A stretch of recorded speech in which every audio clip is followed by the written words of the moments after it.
everyone. So today we're going to talk a little bit about classical drama, and this originated in the 6th century BC. It developed a rich tradition in ancient Greece and Rome. So get ready to take some notes and we will get started. So the first thing we want to talk about is the Greek theater, and specifically the playwright Sophocles. So the Greek theater performed Greek tragedies as part of an annual religious festival in Athens. Each year, new plays were presented before the entire populace of the city, and an award was given to the playwright who presented the best series of 3 dramas. Each playwright would produce 3 tragedies and a satire. Okay, we spell satire obviously different today. And components of the play were a tragedy, so a drama that recounts the downfall of a dignified, superior character who is involved in historically or socially significant events. A satire, which is a short comic interlude, so it pokes fun at a serious subject. The protagonist was also known as the tragic hero, and this character is in conflict with an opposing character or force, the antagonist. Now, the protagonist usually had a tragic flaw, and this was a defect in the hero that brought about or contributed to his or her downfall. So the flaw might be poor judgment, pride, weakness. It could also be an excess of an admirable quality, and the hero recognizes his or her flaw and its consequences, but only after it's too late to change the course of events.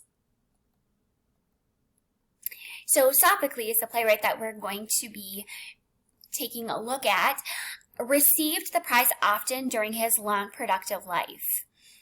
And this is a statue of Sophocles. There are 3 plays that really go together, and we are going to do a quick summary of Oedipus Rex and Oedipus at Colonus, but we're going to be reading Antigone. So these are the characteristics of a play by Sophocles. It's a play that is based on events which have already taken place and with which the audience is already familiar with. So going in to watch a play, the audience was already familiar with the plot. The protagonist is a person of noble stature. So this was an important person, our main character. The protagonist has a weakness, and because of it becomes isolated and suffers a downfall. Now, because the protagonist's fall is not entirely his or her own fault, the audience may end up pitying him or her. And the fallen protagonist gains some self-knowledge. He or she has a deeper insight into himself or herself and understands the weakness. And through the play, the audience undergoes this catharsis.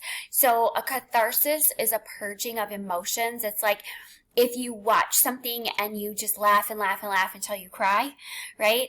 And you feel good afterwards. That's a catharsis, a purging of emotions. They could also experience pity, fear, shock, any other strong emotion. And this usually results in people walking away feeling better. Now, the drama usually would unfold in one place in a very short period of time, usually one day. So if we take a look at pride as the character flaw, pride was considered a grave sin because it placed too much emphasis on individual will. and thereby downplayed the will of the state and endangering the community as a whole. So because pride makes people unwilling to accept wise counsel, they tend to act rashly and make bad decisions.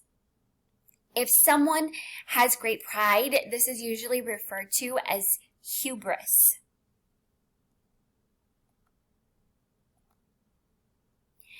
The plays themselves were put on beneath the bright skies of Greece in a huge outdoor amphitheater, somewhat like modern football stadiums that were cut in half.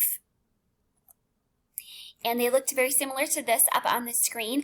If you've ever been to South Dakota, maybe you've seen the Passion Play that's performed in an amphitheater like this. It's outside. And so whatever the weather was like, that is what audiences had to deal with.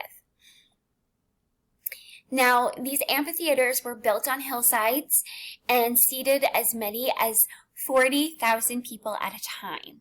So again, keep in mind that number, that's huge. And the stage was a slightly raised platform in the open area upon the grounds. And there was a long building called a skein, which served as a backdrop of the action and as a dressing room for the actors. Now, we don't have all of the details of Greek theater for certain, but scholars believe that the stage was backed by a structure with pillars and columns, which could represent a palace or the walls of a city. And a spacious circular floor was located between the skein and the audience. So this is where the orchestra sat. So really think of our auditorium and that we have our stage and our orchestra sits between the audience and the stage. Okay, similar to the picture that you see here.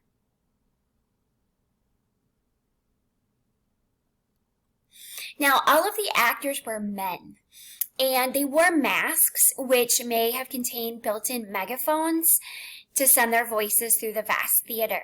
Again, we're dealing with 40,000 audience members. So as much as I project my voice in the classroom, you still have to project your voice even more. So you know that if you cup your hands around your mouth, how that changes your voice. And you can project, you sound louder. And so that's what the actors had to do. They also wore elegant robes and huge masks that often elevated shoes to kind of add to the grandeur of the spectacle. Again, they want to be seen from a distance. Sophocles used 3 actors in his plays. Between scenes, they changed costumes and masks when they needed to portray different characters. The play depended more on the words the actors spoke than on the subtle effects of facial expression or gesture. So the actors' movements had to be broad and bold, and this kind of theater it has little relation to the realistic style of drama that we expect today. One aspect of Greek theater, which often confuses modern readers, is the chorus. And we still find the chorus in our musical comedies, but it's rare in serious plays and films. The Greek chorus was a group of actors, like 12 to 15 actors, who moved and sang together as one character. So our school actually did a couple years ago, Guys and Dolls, and we had a chorus on stage that moved together as one character. So if you've ever seen that movie maybe, or you've seen the play in person, you might be familiar with what I'm talking about. But this character, this chorus, really reflects a lot of what the audience is thinking, maybe feeling, and the plays themselves developed from a kind of community sing, when bit by bit a chorus grew up that told stories in songs and verse. So the role of the chorus was really to help explain the action. and interpret the action in relation to the law of the state and the law of the Olympian gods. The chorus could also foreshadow the future, as well as serve as an actor in the play and sing or dance. So a little bit of maybe comic relief in some ways during the course of a play. Now, to this, an actor was added who carried on a dialogue with the chorus, so they interacted. And when a second actor was added, and then the third actor, each time that happened, the chorus shrank in size as well as importance. Between scenes, the chorus sang and danced to musical accompaniment, giving insights into the message of the play.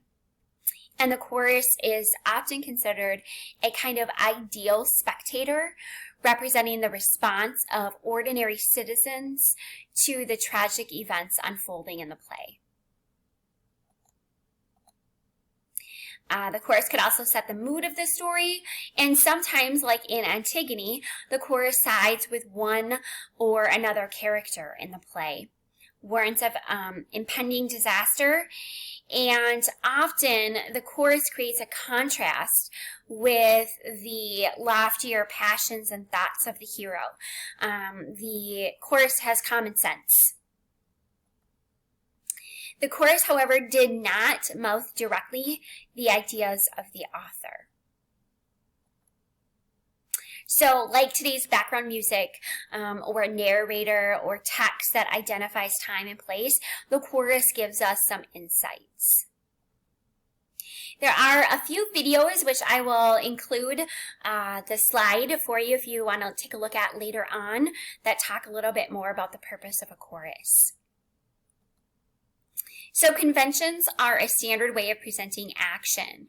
And so Greek tragedy followed the conventions requiring unity of time, place, and action. So again, the play takes place within a single day at the palace or in the square of the city. And this means that the writer concentrates on one storyline at a time. So there are no subplots or diversions. It's just one story straight through. And the Greeks felt that physical horror was so repulsive that to see it ruined the artistic effect of the drama. So all violent action took place off stage and was reported to the audience by messengers. The Greek tragic dramatists seldom invented original stories or epics of their people. So Sophocles' audience knew the outcome of the story before coming to the theater. They understood the story, but they were there to see how the characters were portrayed, to see how the ideas were portrayed, as well as the poetry. The center of the story was the emotions of the characters. Now, there are some terms to know. I'm going to go through these quickly. Again, we've kind of talked about catharsis, drama. This is a literary work of dialogue written in verse, spoken by actors playing characters experiencing conflict and tension. In Greek drama, a play derives its plot from stories from history or mythology. And dramatic irony is when a character fails to see or understand what's obvious to the audience.